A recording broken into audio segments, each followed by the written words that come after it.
1 தீமோத்தேயு 6ஆம் அதிகாரம் 20ஆம் வசனம் வாசிக்கலாம். ஓ தீமோத்தேயுவே, உன்னிடத்தில் ஒப்புவிக்கப்பட்டதை நீ காத்துக்கொண்டு சீர்கேடான வீண் பேச்சுகளுக்கும் ஞானமென்று பொய்யாய் பேர் பெற்றிருக்கிற கொள்கையின் விபரீதங்களுக்கும் விலகு. சிலர் அதை பாராட்டி விசுவாசத்தை விட்டு வழுவி போனார்கள். கிருபையானது உன்னுடனே கூட இருப்பதாக. சிலர் அதை பாராட்டி விசுவாசத்தை விட்டு விலகி போயிட்டாங்க.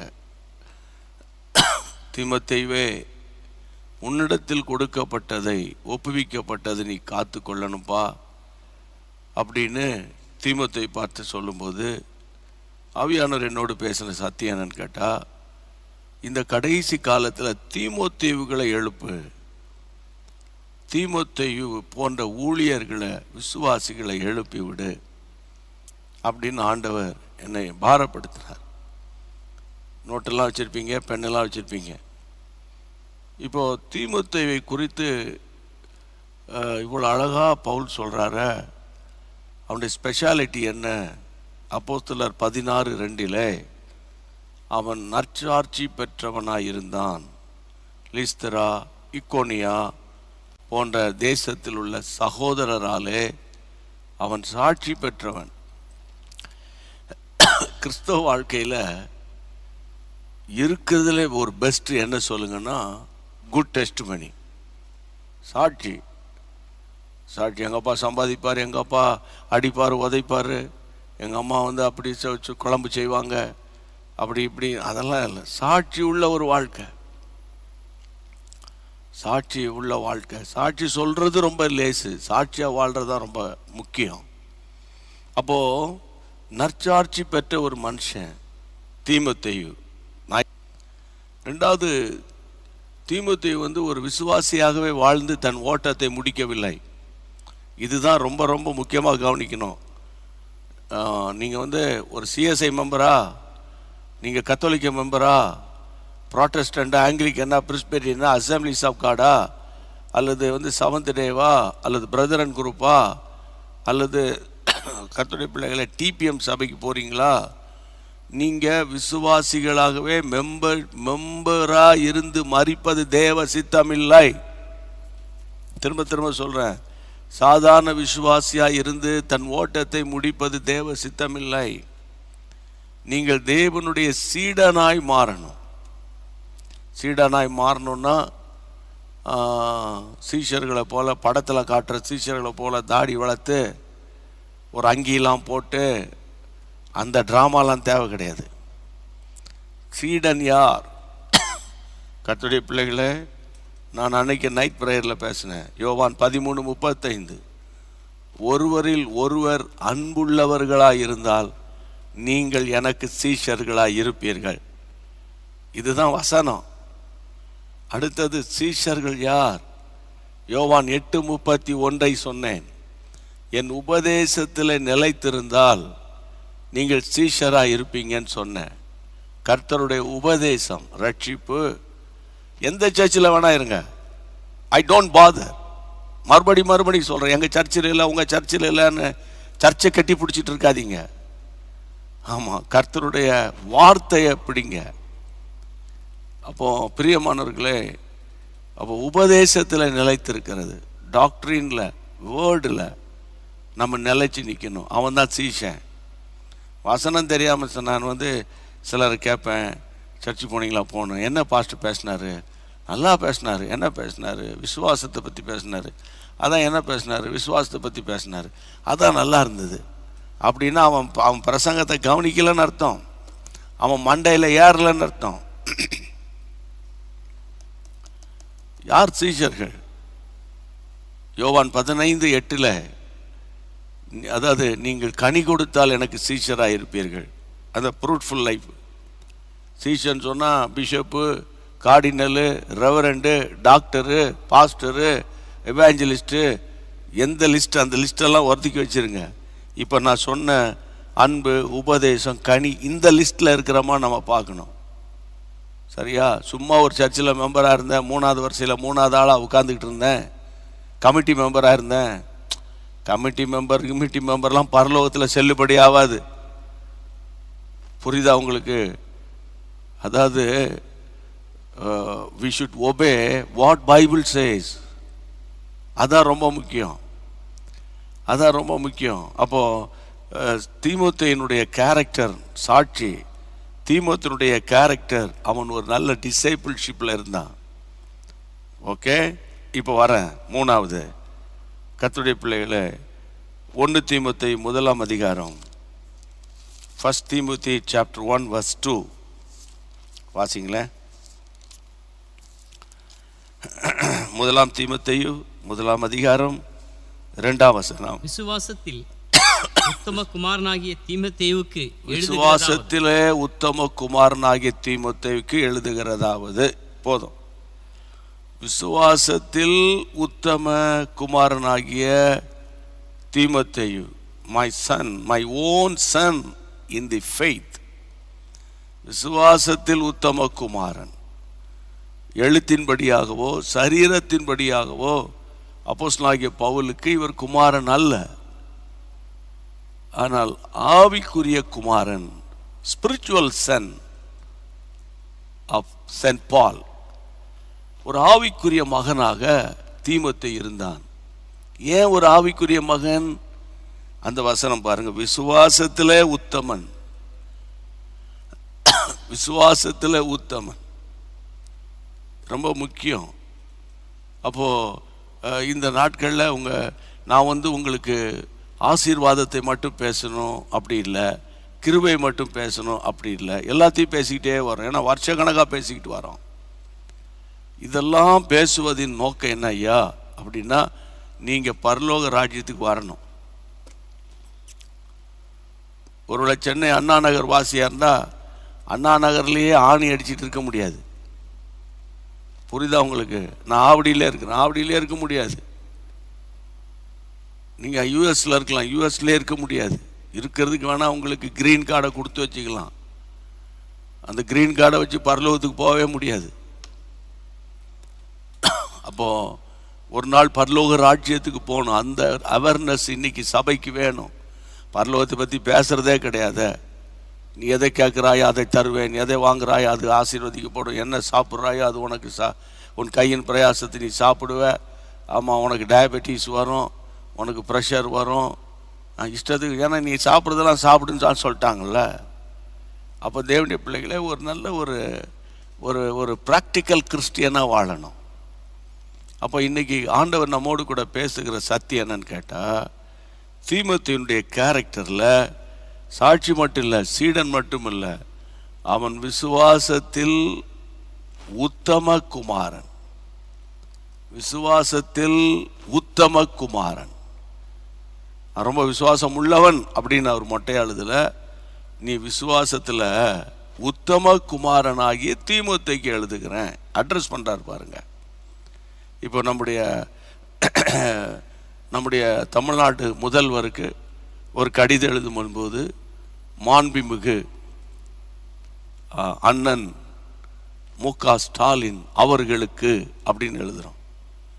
தமிழ்நாட்டு முதல்வர் அவர்களுக்கு அப்படின்னு ஒரு அட்ரஸ் பண்ணுறோம் இல்லை? அப்போ இங்கே தீமோத்தேயுக்கு அவர் அதுக்கு முன்னால் எழுதுகிறார்.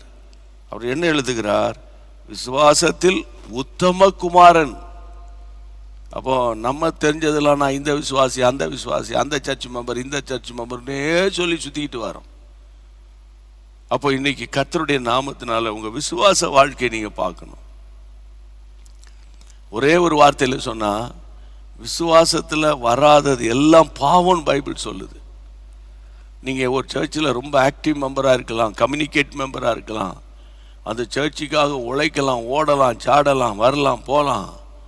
ஆனால் உங்களுடைய பர்சனல் லைஃப்பில் ஒரு விசுவாசத்தின் அளவில் நீங்கள் வளரலைன்னா, தேவனுடைய அற்புதங்களையும் தேவனுடைய குரலையும் தெய்வீக நடத்துதலையும் உங்களால் கண்டுபிடிக்க முடியாது.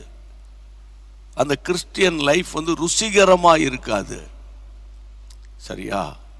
அப்போ இன்றைக்கு ஆண்டவர் நம்மளோட பேசுகிற காரியம் என்னன்னு கேட்டா, விசுவாசத்தில் உத்தம குமாரனாகிய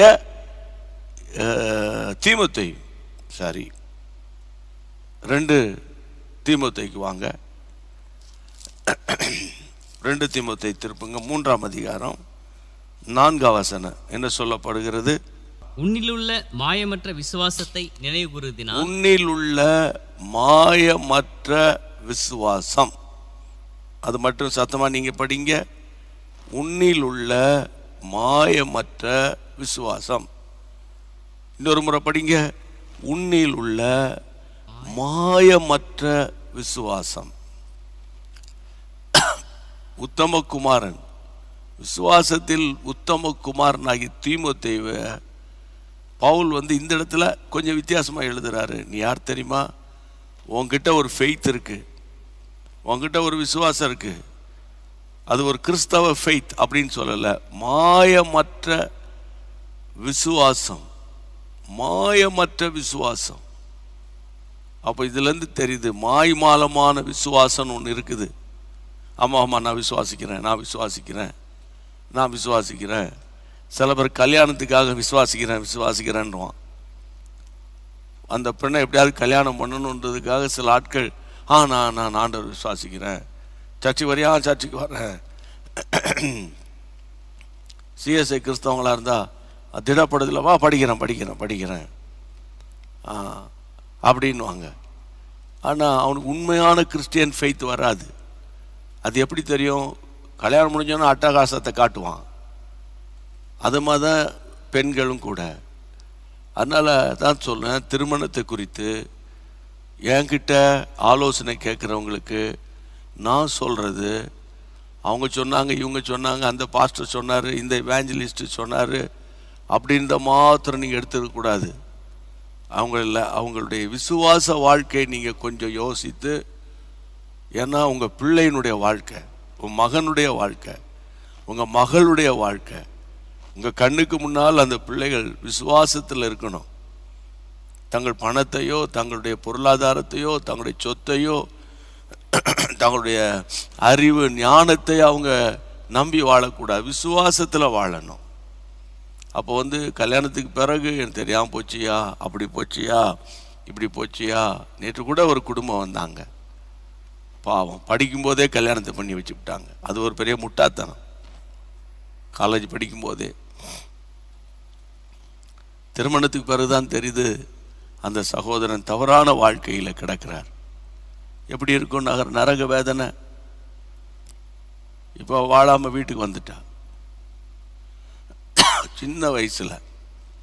அப்போ இன்னைக்கு நான் நல்ல பாரத்தோடு உங்களோடு பேசுகிறேன். உன்னில் உள்ள மாயமற்ற விசுவாசம். சில பேர் பணத்துக்காக இயேசு விசுவாசிப்பாங்க, வேலைக்காக விசுவாசிப்பாங்க.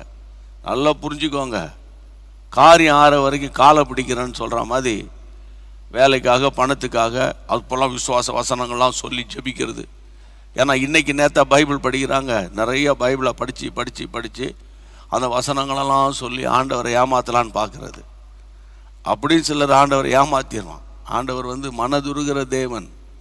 நான் உண்மையாக இருப்பாண்டவரே, நான் சரியாக இருப்பாண்டவரே, எனக்கு இது சுகமாயிட்டுன்னா நான் நம்முடைய ராஜ்யத்துக்கு பிரயோஜனமாக இருப்பாண்டவரே, அப்புறம் ஏமாத்திடுவான் ஆண்டவரை. கர்த்தருடைய பிள்ளைகளே, அதனால தான் பவுல் எழுதும்போது, நான் உண்மை உள்ளவன் என்று எண்ணி இந்த கனமான ஊழியத்துக்கு கர்த்தர் என்னை அழைத்தார். அப்போ இன்னைக்கு கர்த்தருடைய நாமத்தினால உங்கள் விசுவாசத்தை கொஞ்சம் நீங்கள் சோதித்து பாருங்கள். உங்கள் விசுவாசத்தை கொஞ்சம் நீங்களே டெஸ்ட் பண்ணணும். அது எப்படி டெஸ்ட் பண்ணுறது? பிளட்டா லேபில் கொடுத்து டெஸ்ட் பண்ணுறதுக்கு வாசிங்க, பைபிளை படிங்க, திருப்புங்க, ஸ்க்ரீனையே பார்த்துட்டு உட்கார்ந்துட்டு இருக்காதீங்க. ஆமாம் கர்த்தருடைய பிள்ளைகளே, நான் சொல்லுகிற வசனத்தை நான் எடுத்துக்க நீங்கள் பார்க்கணும். அந்த வசனத்தை முக்கியமாக நீங்கள் பார்க்கணும். எந்த வசனம்னு கேட்டால் 2 கொரிந்தியர் 13ஆம் அதிகாரத்துக்கு பைபிளை திருப்புங்க. 13ஆம் அதிகாரம் 5ஆம் வசனம் வாசிக்கலாம். 5ஆம் வசனம். நீங்கள் விசுவாசம் உள்ளவர்களோ என்று ஆ உங்களை நீங்களே சோதித்து அறியுங்கள். முடிஞ்ச அண்டர்லைன் பண்ணி வைங்க. இந்த வசனங்கள் எல்லாம் அண்டர்லைன் பண்ணுங்க, நோட்டில் எழுதுங்க. அந்த நோட்டில் எழுதுனதை கூட அண்டர்லைன் பண்ணுங்க. ஏன்னா இந்த வசனங்கள் எல்லாம் நிறைய ஊழியக்காரர்கள் கையாளுகிறதே கிடையாது. நாங்கள் ஊழியக்காரராகி நாங்கள் கையாண்டா தான் நீங்கள் கையாளுவீங்க. பாருங்க, இந்த வசனம் என்ன சொல்லுகிறது பாருங்க, வாசிங்க. நீங்கள் விசுவாசம் உள்ளவர்களோ என்று உங்களை நீங்களே சோதித்தறியுங்கள். நீங்களே உங்களை டெஸ்ட் பண்ணிக்கலாம், உங்களுக்குள்ள ஃபெய்த் இருக்கா இல்லையான்னு. அப்புறம் உங்களை நீங்களே பரீட்சித்து பாருங்கள். நீங்களே உங்களுக்குள்ள ஒரு டெஸ்ட் வச்சுக்கலாம், பரிசுத்து பாருங்கள். இயேசு கிறிஸ்து உங்களுக்குள் இருக்கிறார் என்று, இயேசு உங்களுக்குள்ள இருக்கிறார் என்று உங்களை நீங்களே அறியீர்களா? நீங்களே அறியீர்களா? நீங்கள் பரீட்சைக்கு நில்லாதவர்களாக இருந்தால் அறியீர்கள். நீங்கள் பரீட்சைக்கு நில்லாதவர்களாக இருந்தால், நீங்கள் பரீட்சைக்கு நில்லாதவர்களாக இருந்தால், மறுபடியும் சொல்றேன், நீங்கள் பரீட்சைக்கு நில்லாதவர்களாக இருந்தால் அறியீர்கள். கர்த்தருக்கு ஸ்தோத்திரம். கர்த்தருடைய பிள்ளைகளை பரீட்சைக்கு நிற்கணும், பரீட்சைக்கு நீங்கள் ரெடியாக இருக்கணும். அதுதான் வசனம் சொல்லுது. அப்போ என்ன பிரதர், பரீட்சைன்னா டெஸ்ட்டு, எவ்வளோ டெஸ்ட்டு, எதுக்கு எடுத்தாலும் டெஸ்ட்டு, லைஃபே டெஸ்ட்டு. போனால் இங்கே பாருங்கள், டெஸ்ட்டு தான் டெஸ்டிமோனியாக மாறும். எடுத்தோன்னே மோனிக்கு போயிடாதீங்க. புரியுதுங்களா உங்களுக்கு? கர்த்தருடைய பிள்ளைகளை அந்த டெஸ்டிமோனின்னு சொல்கிறாங்களே இங்கிலீஷில், அந்த டெஸ்ட்டு தான் டெஸ்டிமோனியாக மாறுது. இன்றைக்கி பிரகாசிக்கிற ஊழியர்களை விசாரித்து கேளுங்க, பிரகாசிக்கிற விசுவாசிகளை போய் உட்காந்து பேசி பாருங்க. அவங்க லைஃப்பில் அவங்க காண்கிற டெஸ்டிமோனி, அவங்க டெஸ்ட்டு. அப்போது இன்றைக்கி எவ்வளோ அழகான வசனம். உங்களுக்குள்ள விசுவாசம் இருக்கா இல்லையா நீங்களே சோதித்து பாருங்க, நீங்கள் உங்களை பரிசித்து பாருங்க. இயேசு உங்களுக்குள்ளே இருக்கிறார் என்று உங்களை நீங்களே அறியீர்களா? நீங்கள் பரீட்சைக்கு நில்லாமல் இருந்தால் உங்களுக்கு புரியாதுப்பா. ஆக மொத்தம் பரீட்சை எழுதுனாதான்ப்பா எவ்வளோ மார்க் வருதுன்னு பார்க்கலாம் அப்படின்னு சொல்கிறார். அப்போது விசுவாசம் பரீட்சையின் அடிப்படையில் உங்களுக்குள்ள விசுவாசத்தின் வல்லமை இருக்கா இல்லையான்னு பரீட்சை வச்சாதான் தெரியும். இதுக்கு வேறு மாதிரி வேறு யாராவது அதெல்லாம் கிடையாது, நீ சொல்கிறதெல்லாம் நடக்கும், நீ அது மந்திரம் தந்திர பிரசங்கம். அது கேட்குறதுக்கு காதுக்கு இனிமையாக இருக்கும். அப்படிப்பட்ட பிரசங்கியார்கள் பணக்காரன் ஆகிட்டு போயிடுவான். கேட்குறவன் அப்படி யாரும் வாயை பழந்துட்டு உட்கார்ந்துருக்க வேண்டியதுதான். ஆமாம், கர்த்தருடைய பிள்ளைகளே, நீங்கள் நமக்கு ஏதாகிலும் ஒரு டெஸ்ட் வரும்போது டென்ஷன் ஆகுது. உண்மைதான். நானும் 42 வருஷம் அனுபவத்தை வச்சு பேசுகிறேன். ஆமாம், ரட்சிக்கப்பட்டு 42 வருஷம் முடிஞ்சிருச்சு ரட்சிக்கப்பட்டு. அப்போ இந்த அனுபவத்திலேருந்து நான் பார்க்குறேன், டெஸ்ட்டு வரும்போது தான் டெஸ்டிமோனியாக மாறுது. கர்த்தருடைய பிள்ளைகளை டெஸ்ட்டு வச்சு ஃபெயில் ஆனவன், அதாவது கர்த்தருடைய பிள்ளைகளை தோல்வி சில நேரங்களில் வரும், கர்த்தரை அனுமதிப்பார். அப்படின்னா என்ன அர்த்தம்? சில ஜெபங்களுக்கு பதில் ஆப்போசிட்டாக வந்துடும். ஐயோ நான் தோற்று போயிட்டேன்னு நம்ம சொல்லுவோம். ஆனால் ஒரு நாளும் ஒரு விசுவாசி தோற்கடிப்பது இல்லை. ஒரு நாளும் ஒரு விசுவாசியும் ஊழியக்காரனும் தோற்று போவது இல்லை. ஆமேன். ஆண்டவர் செய்கிற காரியம் ஆச்சரியமாக இருக்கும். உதாரணத்துக்கு லூக்கா 8ஆம் அதிகாரம் திருப்புங்க. நான் திருப்பிக்கிறேன். லூக்கா எழுதின சுவிசேஷம் 8ஆம் அதிகாரத்தில் வாசிக்க வேண்டிய வசனம் 24ஆம் வசனம் வாசிங்க. அவர்கள் அவரிடத்தில் வந்து, ஐயரே ஐயரே மடிந்து போகிறோம், ஐயரே நாங்கள் மடிந்து போகிறோம் என்று அவரை எழுப்பினார்கள். அவர் எழுந்து காற்றையும் ஜலத்தின் கொந்தளிப்பையும் அதட்டினார். உடனே அவைகள் நின்று போய் அமைதல் உண்டாயிற்று. அவர் அவர்களை நோக்கி உங்கள் விசுவாசம் எங்கே என்றார். அவர்கள் பயந்து ஆச்சரியப்பட்டு இவர் யாரோ காற்றுக்கும் ஜலத்துக்கும் கட்டளையிடுகிறார், அவைகளும் இவருக்கு கீழ்ப்படுகிறது என்று ஒருவரோடு சொல்லிக் கொண்டார்கள். ஆமா பிரியமானவர்களே, காற்றும் ஜலமும் கீழ்ப்படுகிறத நீங்க பார்க்கணும்னா இந்த போட்ல ஏறிதான் ஆகணும். காற்றும் ஜலமும் கீழ்ப்படுகிறத பார்க்கணும். கர்த்தருடைய பிள்ளைகளே, அந்த கொந்தளிக்கிற கடலின் வழியாக டிராவல் பண்ணி தான் ஆகணும்.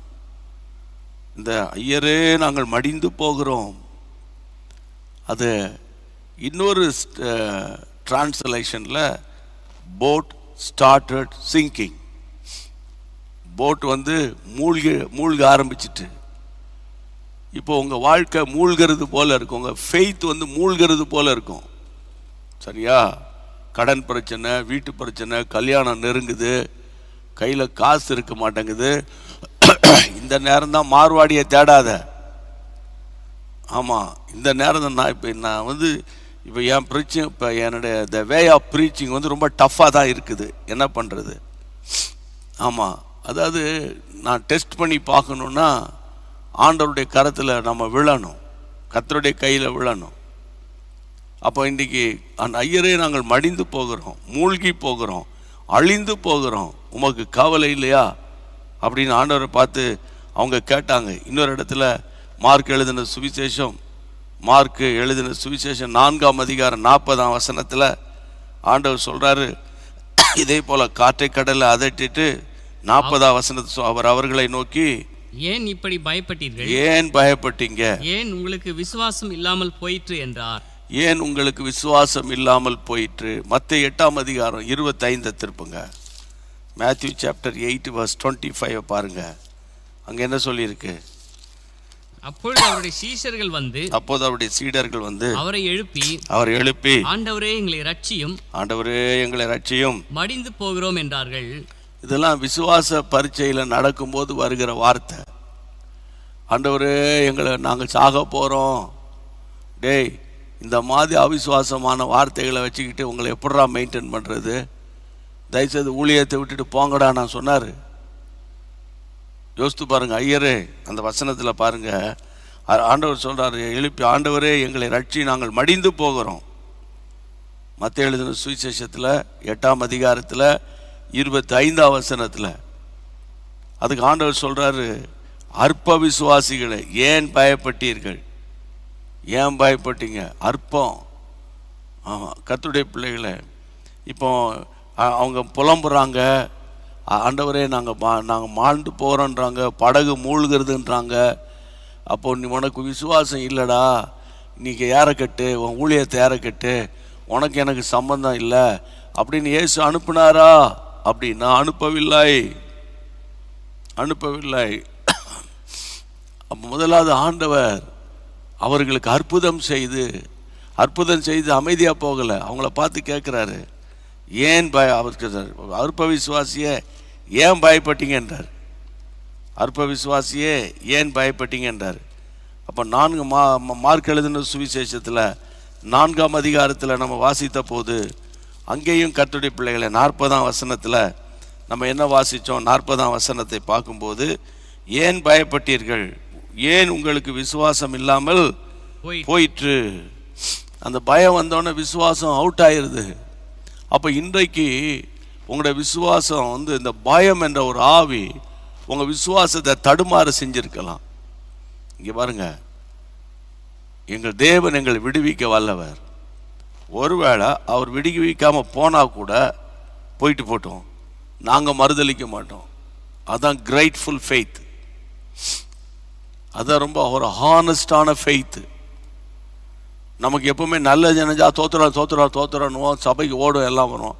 நமக்கு ஒரு மாதிரி வேறு மாதிரி நடந்துருச்சுன்னு வைங்களேன், முடங்கிடுவோம், விட்டுருவோம். ஆனால் இன்றைக்கு கர்த்தருடைய நாமத்தினால தீமோத்தேயுவை உங்களுக்கு முன்பாக கர்த்தர் வைக்கிறார். அப்போ தீமோத்தேயு, அதாவது நான் அடிக்கடி இந்த நாட்களில் பேசிட்டு வரேன், உங்களுடைய பிள்ளைகளுடைய ஃபெய்த்துக்காக நீங்கள் ரொம்ப ஜெபிக்கணும்.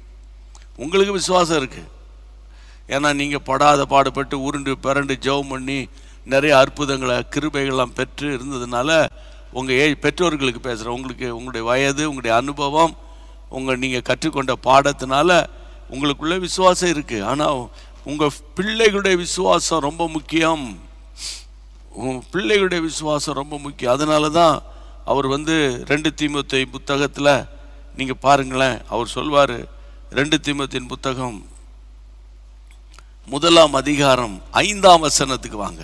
5ஆம் வசனம், அந்த விசுவாசம் முந்தி உன் பாட்டியாகிய லோவிசாளுக்குள்ளும் உன் தாயாகிய ஐனிக்கேலுக்கும் நிலைத்திருந்தது. அது உனக்குள்ளும் நிலைத்திருக்கிறது என்று நான் நிச்சயித்திருக்கிறேன். எப்பா, திடுதுப்புன்னு அந்த ஃபெய்த் வரலடா உனக்குள்ள.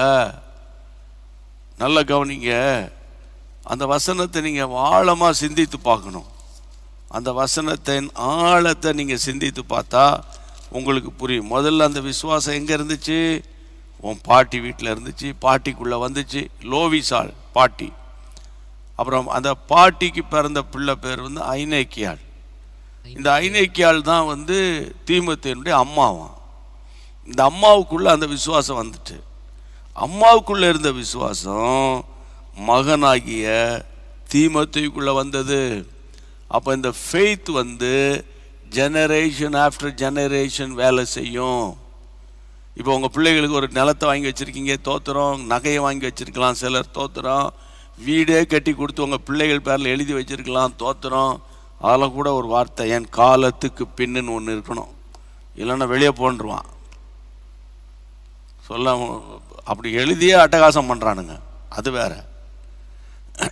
அப்போ கர்த்தருடைய பிள்ளைகளே, அப்போது அந்த பாட்டிக்குள்ளே இருந்தது வந்து பேரன் வரைக்கும் வந்துருச்சு விசுவாசம்.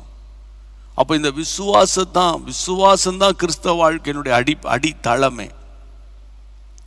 சரி, அப்போ இந்த தாய் யாரு அப்படின்னா ஒரு யூத ஸ்திரீ, தகப்பன் யாரு? கிரேக்கன். கர்த்தருடைய பிள்ளைகளே, 2 பேர் யூத மார்க்கத்தை சேர்ந்தவங்கள. தாய் தான் யூதம். அது எங்கே போட்டிருக்கு? அப்போஸ்தலர் 16:1 பைபிளில் வாசிக்கிறோம். அவருடைய தாய் வந்து யூத பெண்மணி, தகப்பனார் வந்து கிரேக்கன். கிரேக்கர்கள் வந்து பயங்கரமான விக்கிரக ஆராதனையெல்லாம் பண்ணுறாங்கன்னு சொல்லி அப்போஸ்தலர் நடவடிக்கைகள் 14ஆம் அதிகாரத்துக்குள்ளே போனால் இந்த இக்கோனியா அது இதெல்லாம் இந்த கிரீக் நாட்டை சேர்ந்தது. அங்கே வந்து நிறைய பலவிதமான தெய்வங்களை வழிபடுகிற ஆட்கள். அப்போ ஒரு விக்கிரக ஆராதனை பின்னணியிலிருந்து வந்த ஒரு குடும்பம் இன்ன வரைக்கும் பேசப்படுகிறது. What about your family? இல்லை, எங்கள் சர்ச்சில் வந்து வரிசையில் உட்காருவோம், அதான் பேசப்படும். ஒருவேளை உங்கள் ஐயர் வேணால் பேசுவார், உங்கள் பாஸ்டர் வேணால் பேசுவார். பரலோகம் பேசணும். அப்போ இன்றைக்கு நம்ம கர்த்தருடைய நாமத்தினால நிறைய பேர் சோதனை கண்டு சோர்ந்து போயிட்டீங்க. அதுதான் என்னுடைய இருதயத்தின் பாரம். சோதனை கண்டு சோர்ந்து போயிட்டீங்க. சோதனை வந்து சோர்வை கொண்டு வரும், தப்பே கிடையாது, சோர்வு வரும். இப்போ உங்களுக்கு வராதா பிரதர்? அது ஏன் கேட்குறீங்க? 1 2 போராட்டம் வருது, சோர்வு வருது, கேள்விகள் வருது, சந்தேகம் வருது. ஆனால் ஆவிக்குள்ளாக நிரம்பி ஜெபிக்கும் போது, வசனத்தை பிடித்து நிற்கும் போது அதை மேற்கொள்ள தேவன் கிருபை செய்கிறார். ப்ராக்டிக்கலாக சொல்லி கொடுக்குறேன். எனக்கெல்லாம் வராது. நான் வந்து நைட்டெல்லாம் வந்து பரலோகத்துக்கு போயிடுவேன். சாயந்தரம் 5 மணிக்கு தான், காலையில் விடியகால 5 மணிக்கு தான் கீழே இறங்கி வருவேன். பிரசங்கம் பண்ணல. கர்த்தருடைய பிள்ளைகளை, நாம் பாடுள்ள மனிதர்கள். அப்போ இன்றைக்கு கற்றுக்கொள்ளுகிற பாடம் என்னன்னு கேட்டால், தீமோத்தேயு ஒரு விசுவாசத்தில் கர்த்தருடைய ராஜ்யத்தை கட்டினான். விசுவாசம், உத்தமகுமாரன், விசுவாசத்தில் உத்தமகுமாரன், மாயமற்ற விசுவாசம். அப்போ இன்னைக்கு ஒன்று அன்பாக சொல்கிறேன், தயவு செய்து பணத்துக்காக, இங்கே பாருங்க, வேலைக்காக, கல்யாணத்துக்காக, ஒரு வீட்டை கட்டுறதுக்காக, மாப்பிள்ளை பெண்ணுக்காக ஏசப்பான்னு கூப்பிடாத. என்ன இப்படி சொல்லி கொடுக்குறீங்க? ஏன்னா அதுக்கு மட்டும் கூப்பிட்டா அந்த அற்புதம் நடந்தோடனே உன்னை தேட வேண்டியிருக்கும். சர்ச்சில் தேடணும், பரலோகமே தேடணும். இவன் எங்கடா இருக்கான்னு. ஏன்னா இருக்க மாட்டேன், கேட்டால் பிஸி ஆகிட்டான்னு. இன்னொரு பக்கம் சொல்கிறேன், இந்த மாதிரி உலகத்துக்கு அடுத்த ஆசீர்வாதத்துக்காக ஜீசஸ் தேவையில்லைன்றேன் நான். அது வந்து அம்பானி, அதானி போன்ற பெரிய பெரிய தொழில் அதிபர்கள், உலக பிரசித்தி பெற்றவங்க, அவங்களாம் ஜீசஸை தேடியா உலக பிரசித்தி பெற்றிருக்கிறாங்க? நான் கேட்குறேன், ஜீசஸை தேடியா உலக பிரசித்தி பெற்றிருக்கிறாங்க? இல்லை, அவங்களுக்கு வேற காரியம். ஆமேன், அவங்களுக்கு வேற காரியம். கர்த்தருக்கு மகிமை உண்டாகட்டும். அதை பற்றி நம்ம பேச பிரியப்படலை. அப்போ மற்றவங்களுக்கும் மற்ற மார்க்கத்துக்கும் கிறிஸ்தவ மார்க்கத்துக்கும் இருக்கிற ஒரு பெரிய ஒரு வித்தியாசம் ஆத்தும மீட்பு. ஆமென் சொல்லுங்க. ஆத்தும மீட்பு கர்த்தருடைய பார்வையில் அருமையானது, அருமையானது.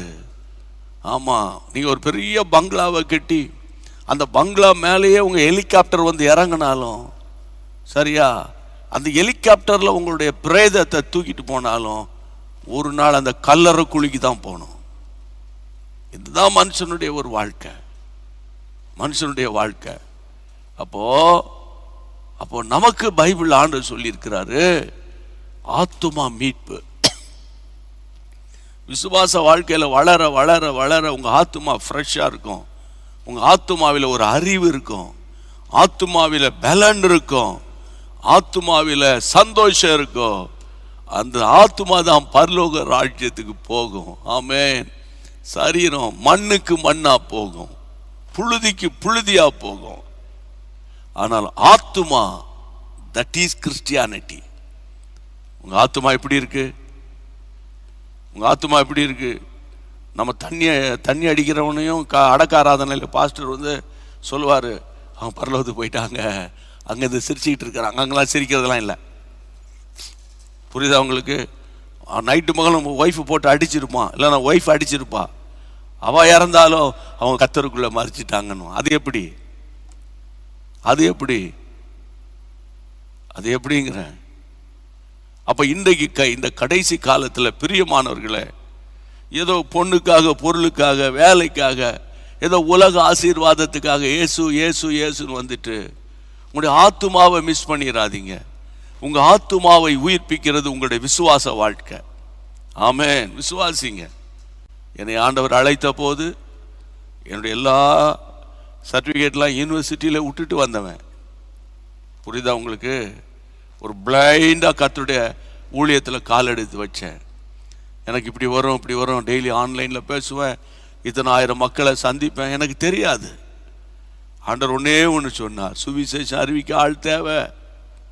ஆமாம், சுகபோக வாழ்க்கைக்கு போதும், நீ என்னை தேடு. உபத்திரம் உண்டு உனக்கு, நெருக்கம் உண்டு உனக்கு, போராட்டம் உண்டு உனக்கு. ஆனால் ஆத்துமாக்கு ஆதாயத்துக்காக நான் உன்னை ஊழியத்துக்கு அழைக்கிறேன்னு ஆண்டவர் சொல்லும்போது, அதுலேருந்து அவருடைய சத்தத்தை கேட்டு வர்றதுக்கு அவர் தான் கிருபை பாராட்டினார். என்கிட்ட ஒன்றுமே கிடையாது, அவர் ஒருவரே கிருபை பாராட்டினார். அப்போ 1000 கஷ்டம், 1000 போராட்டம் இல்லை, 1000 வேதனை, இழப்பு, உங்களுக்கு தெரியும், பலவிதமான ட்ராஜடி, ஆகினி, painful path. But Lord is so faithful my dear. இந்த நாட்களில் உங்களுக்கு சொல்கிறேன், நீ யாரையும் நம்பாதீங்க. மனுஷனை ஐயோ நம்ப, சொந்தக்காரனை ஐயோயோயோ நம்பாதீங்க, யாரையுமே நம்பாதீங்க. எல்லாம் அந்த நேரத்துக்கு தான், எல்லாமே அந்த நேரத்துக்கு தான். அதனால தான் நான் எல்லாம் உங்களுக்கு நான் வந்து ஓப்பனாக நான் உங்களோடு கூட பேசிக்கிட்டு இருக்கேன். நான் நம்புகிறது அவராலே வரும், அப்படி சொல்லுங்க. சங்கீதத்தில் தாவீது சொன்னார்ல, நான் நம்புகிறது அவரால் வரும். ஆமாம், தாத்தா அவரால் பாட்டி வரணும், மகளால் வரும், மகனால் வரும், அப்பாவில் அம்மாவில் வரும், மாமியாரால் வரணும், ஐயோ ரொம்ப டேஞ்சரு, மாமனாரால் வரும், அங்கே வரும், இங்கே வரும். நான் நம்புகிறது அவரால் வரும். ஆமென். அதனால் பிளைண்டாக ஏசப்பா நம்புங்க, பிளைண்டாக நம்புங்க. கர்த்தருக்கு மகிமை உண்டாகட்டும். உங்கள் பிள்ளைகள் படிப்பாங்க, உங்கள் பிள்ளைகளை நல்லா படிக்க வைப்பீங்க. நீங்கள் கர்த்தர் உதவி செய்வார், உதவி செய்வார். அப்படியா சொல்கிறீங்க பிரதர்? ரொம்ப நன்றி பிரதர். இப்படி இதே மாதிரி பேசுங்களேன். என் இருதயத்துக்கு எதமாக இருக்குது, எதமாக இருக்கும். ஆனால் ஆண்டவர் எங்கெங்கே பதம் பார்க்கணுமோ அங்கே பதம் பார்ப்பார். ஆமாம், அடிக்கடி அவர் வந்து பரீட்சை வைப்பார், அடிக்கடி போராட்டங்கள் வரும். பைபிள் அப்படி தான் பிரதர் சொல்லுது. ஆமாம், பைபிள் வந்து சாம் ஜெபத்துரை அண்ணன் சொல்லுவாங்க, இந்த பைபிள் வந்து ஒரு யுத்த புத்தகமாங்க. அது நியூ டெஸ்ட்மெண்ட்டாக இருக்கட்டும், ஓல்டு டெஸ்ட்மெண்ட்டாக இருக்கட்டும். நிறைய பேர் சொல்லுவாங்க, அவனுக்கு பாடல துன்பம் இல்லை, அவர் எல்லாத்தையும் சிலுவையில் செஞ்சு முடிச்சிட்டாரு, நீ வந்து எடுத்து சாப்பிடு. ஆமாம், ஃப்ரிட்ஜில் சூடாக்கி சூடாக்கி சூடாக்கி சாப்பிடு. அது கூட அமெரிக்காவில் இப்போ சொல்கிறாங்க, ஒரு வாரத்துக்கு மேலே சூடாக்கி சாப்பிட்டா அதில் பாய்சன் வருன்றானுங்க. அவன் தான் கண்டுபிடிப்பான், அவனே அதுக்கு ஆப்போனண்டாக ஏதாவது ஒன்று பண்ணுவான். அது அமெரிக்கா. புரியுதா உங்களுக்கு? சுகர் ஃப்ரீ தயார் பண்ணுவானுங்க, டயபெட்டிஸ்லாம் அதை யூஸ் பண்ணுங்கன்னுங்க. ஒரு வருஷம் கழிச்சு நோனோன்னு அதை யூஸ் பண்ணக்கூடாது, அதுக்கு பதில் இப்போ ஒன்று புதுசாக வந்துருக்குது, புதுசாக ரிசர்ச் பண்ணியிருக்கிறாங்க, அது பண்ணுங்கன்னுவானுங்க. அது ஒரு வருஷம் பிஸ்னஸ் பண்ணுவானுங்க. நான் என்ன உங்களுக்கு சொல்கிறேன், விசுவாசத்தில் நிலைத்திருங்கள். ஆமாம், யூதாவில் ஒரு அருமையான வசனத்தை கர்த்தர் எனக்கு காண்பிக்கிறாரு. அந்த வசனத்தை வாசித்துட்டு நம்ம ஜெபத்துக்குள்ளே போகலாம். ஆமேன். ஆண்டவருக்கு ஸ்தோத்திரம். கர்த்தருக்கு மகிமை உண்டாகும். யூதா, அந்த யூதாவின் நிருபம் 3ஆம் வசனம். பிரியமானவர்களே, பொதுவான ரட்சிப்பை குறித்து உங்களுக்கு எழுதும்படி நான் மிகவும் கருத்துள்ளவனாய் இருக்கையில், கருத்துடன் இருக்கும்போது பரிசுத்தவான்களுக்கு ஒரு விசை ஒப்பு கொடுக்கப்பட்ட விசுவாசத்திற்காக நீங்கள் தைரியமாய் போராட வேண்டும் என்று உங்களுக்கு எழுதி உணர்த்துவது எனக்கு அவசியமாய் கண்டது. எனக்கு அவசியமா தெரியுதுப்பா, உனக்கு எழுதணும், உணர்த்தணும், அது ரொம்ப அவசியம் அப்படின்னு யூதா, அப்போஸ்தலனாகிய யூதா எழுதுகிறாரு. விசுவாசத்திற்காக நீங்கள் பெட்ஷீட்டை போட்டு தூங்க வேண்டும்.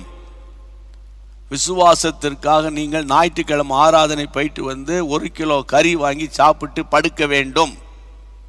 விசுவாசத்திற்காக நீங்க கொடைக்கானல்ல போய் ஓய்வெடுக்க வேண்டும். நல்ல கவனிங்க, விசுவாசத்திற்காக நீங்கள் தைரியமாய் போராடணும். ஆமென் சொல்லுங்க. தைரியமாய் போராடணும். அப்ப ஏன் போராடணுங்கிற அந்த வேர்டை அவங்க யூஸ் பண்றாங்க? ஏன் போறாங்க? விசுவாசத்துல தைரியமா இருங்க அப்படின்னு சொல்லு. விசுவாசத்திற்காக நீங்க போராடுங்க.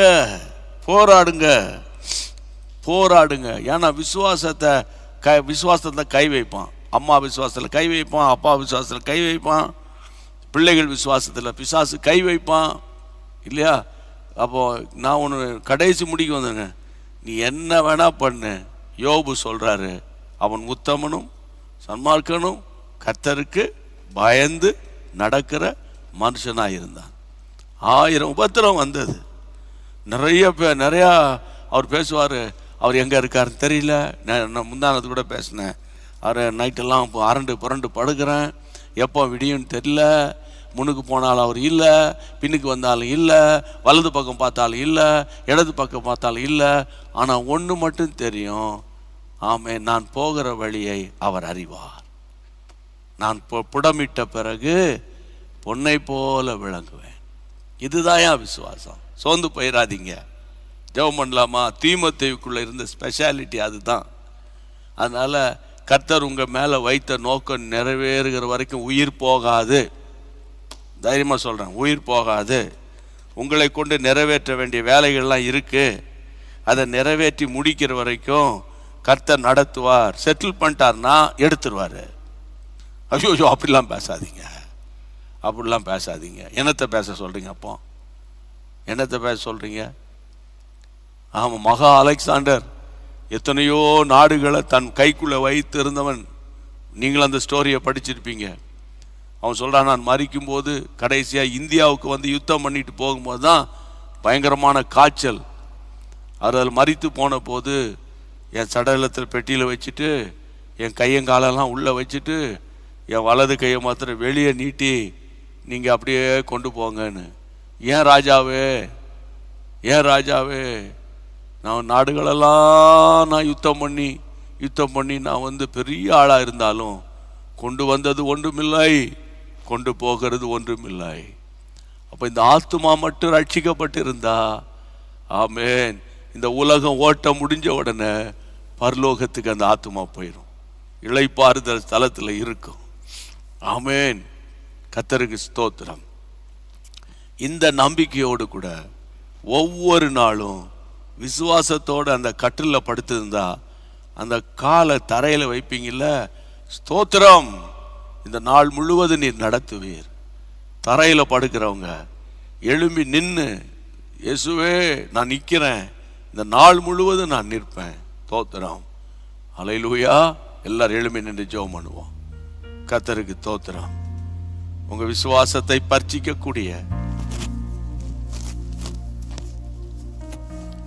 பல போராட்டங்கள் வரலாம், ஆனால் அவைகள் உங்களை மேற்கொள்ளாது. ரீபாலா ரீகாலா தூராமா ஷகதா ரீகாரா பூத்துரோ கோசோ. மடிந்து போகிறோமே, மூழ்கி போகிறோமே, அழிந்து போகிறோமே. ஆப்போசிட்ல இருந்து வருகிற கேள்வி, ஏன் விசுவாசம் இல்லை? அற்ப விசுவாசிகளே, உங்கள் விசுவாசம் எங்கே? Where is your faith?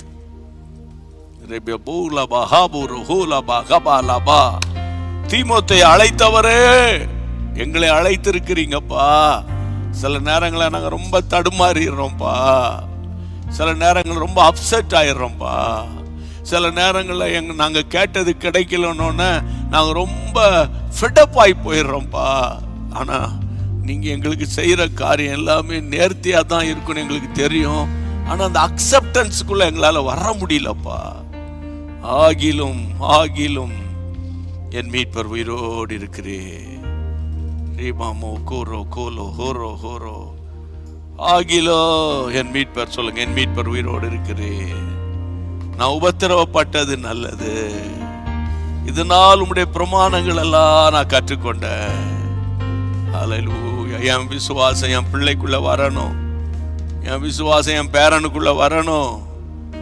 ஆண்டவரே, எனக்குள்ள இருக்கிற விசுவாசம் 10 மடங்கு அதிகரிக்கணும். அவிசுவாசமான எண்ணம், அவிசுவாசமான பார்வை, அவிசுவாசமான பேச்சு, அவிசுவாசமான கிரியைகள் எல்லாவற்றையும் மேற்கொள்ள எனக்கு கிருபை தாரும் ஆண்டவரே. இயேசுவின் நாமத்தினால உங்க ஃபேமிலியை பிளஸ் பண்ணுங்க. என்னுடைய குடும்பத்தை நினைச்சு ஸ்தோத்திரம் பண்ணுங்க. எல்லாரும் கையை உயர்த்தி சொல்லுவோமா? என் ஆத்துமாவே கர்த்தரை ஸ்தோத்திரி, என் முழுவதுமே பரிசுத்த நாமத்தை ஸ்தோத்திரி. என் ஆத்துமாவே கர்த்தரை ஸ்தோத்திரி, கர்த்தர் செய்த சகல உபகாரங்களை மறவாதே. ஆமென்.